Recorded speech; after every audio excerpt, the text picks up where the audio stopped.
আল্লাহ তাআলার খাস একটি নাম পড়ুন, হাজার কোটি বিপদ থেকে আল্লাহ মুহূর্তের মাঝে আপনাকে বাঁচিয়ে দিবেন।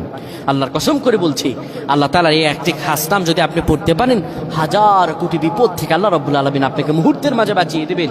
আল্লাহ তাআলার খাস খাস কিছু নাম আছে, আমরা অনেকে বিপদে পড়ে আপসেট হয়ে যায়।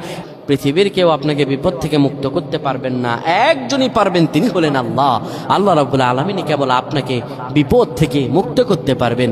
তাই বিপদে পড়ে যাবেন, হতাশ হবেন না, এই দোয়াটা 100 বার পড়বেন, আল্লাহ তাআলা আপনাকে মুহূর্তের মাঝে বিপদ থেকে দূর করে দিবেন।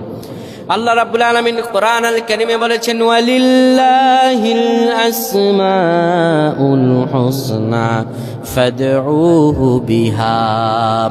আল্লাহ রাব্বুল আলামিন বলেন, শোনো এই দুনিয়ার মানুষেরা, আমি আল্লাহ তাআলার সুন্দর সুন্দর কিছু নাম আছে, ফাদউহু বিহা, তোমরা সেই নাম ধরে রাখো। ওই নাম ধরে যদি ডাকতে পারো, আমার আল্লাহ রাব্বুল আলামিন তোমার দোয়াগুলো কবুল করে নেবেন, মনের আশাগুলো পূরণ করে দিবেন।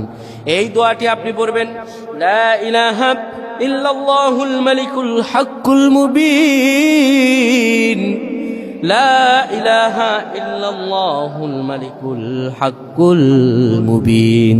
100 বার যদি আপনি বিপদে পড়ে যান আর এই দোয়াটা পড়তে পারেন, আমার আল্লাহ 100 করে বিপদ থেকে আপনারে বাঁচায়া দিবেন। সুবহানাল্লাহ পড়েন।